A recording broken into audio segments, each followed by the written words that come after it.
most important thing that we are talking about now is the end of the world. Which civilization will define the end of the world? Daniel chapter 2 tells us that God will set up his kingdom on the earth and the kingdom will govern the earth forever, right? Yeah. And if you look at the church from the book of Hebrews, you will see that Apostle Paul was telling us, the writer of the book of Hebrews, some people think it's Apostle Paul, but I don't think it's Apostle Paul. The writer of the book... Don't worry, that's another conversation. Because of the person's language. The way the person was talking, he was not talking like Paul. Yeah, it was a bit deep. Yeah, he was not talking like Paul. Yeah, he was not talking like Paul. Do you understand? So would that be? I don't know. Some people think it's James. Yes. The person didn't write, the spirit of the person's writing was not like the Ephesians or the Corinthians or the Romans. But yes, let's not get into... It was a bit deep. It was local. It was a bit deep. It was local it was more, to Jew. It was more like a Jew, yeah. Yes, it was local to Jews. Somebody, yes. Somebody who was well grounded in the tradition, yes, of the Jews. Jews. Very good. Yes. I'm happy you captured that. But if you look at Hebrews chapter 2 from verse 5, you will see that this writer helped us recognize that the message of the church is about the world to come. Read Hebrews chapter 2 verse 5. You will see the theme of the message of the church.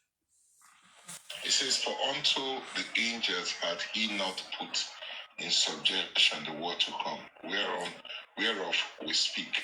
We, one in a certain place testify." Hold on, that's it. Saying, That's it. It says, we, whereof we speak. What we are talking about is the world to come. God didn't give it to angels, God gave it to the church. The church message is supposed to prepare the world for the world to come. And the world to come has a civilization that a technology has produced. The technology that produces that civilization has a knowledge that sustains it. What is the knowledge? The knowledge of God and his Son by the preaching of the message of the kingdom. The knowledge that establishes the civilization of the world to come is the kingdom of God. The message that Christ preaches during his earthly ministry. And this message has a technology that drives the furtherance of God's will on the earth. So I want you to see two world systems. The third world system and the wheat world system. The wheat world system is the system that will inherit the world to come at the end of the day.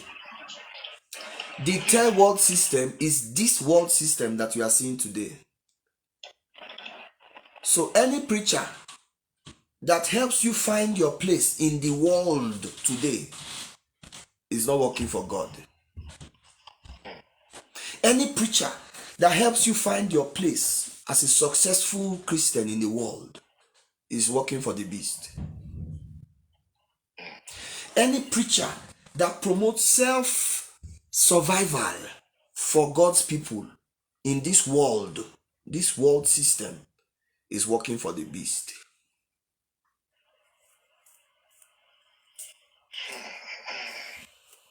First of all, you see that the knowledge that we have is out of this world. We are promoting what I'm telling you. You will never hear it in Bible school.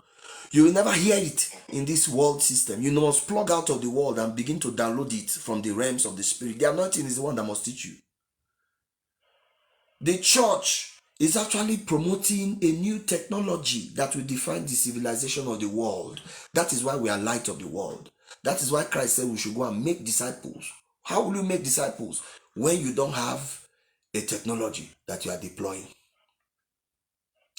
I want you to recognize that everything that the beast is doing on the other side to sustain the third world system is an imitation, a counterfeiting of what God has ordained to do, including the technology that they are entering now.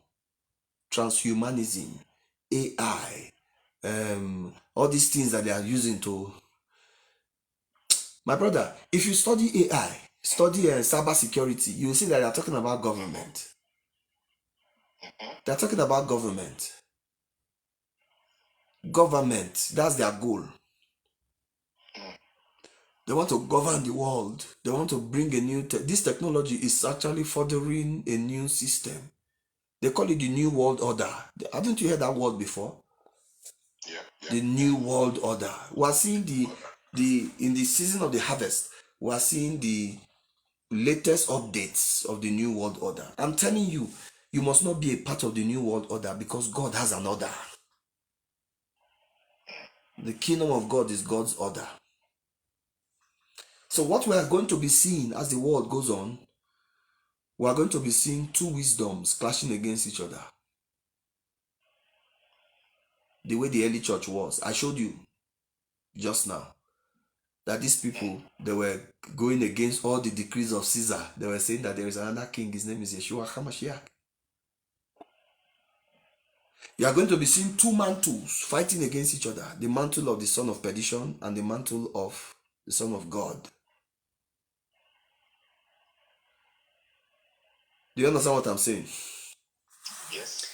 Now, there's something about the technology of the Son of God. The technology of the Son of God. That's the technology that will be dominant on the earth for a millennia. That's the technology of the world to come. You will see Hebrews chapter 6 from verse 1 talk about the powers of the world to come. Yeah. There's something about that power. You cannot tap into it as a practitioner of Christianity. You cannot tap into it as under the Levitical priesthood that divided the church into clergy and laity. You cannot tap into it when you are preaching a message that helps you find a place in this world. Hence, the priesthood that God has ordained for us to operate with. The priesthood in the order of Melchizedek. We must understand that priesthood because we have lost it when we went into Babylon, the Babylon of Christianity. We must return to the priesthood in the order of Melchizedek. Hey, my God, my God. We must return to the priesthood in the order of Melchizedek. I can't say that enough. I will keep saying it and reiterating it. We must return to the priesthood in the order of Melchizedek. The priesthood in the order of Melchizedek. On that note, I'll put an end to this live. And I'll come back again shortly. Shalom.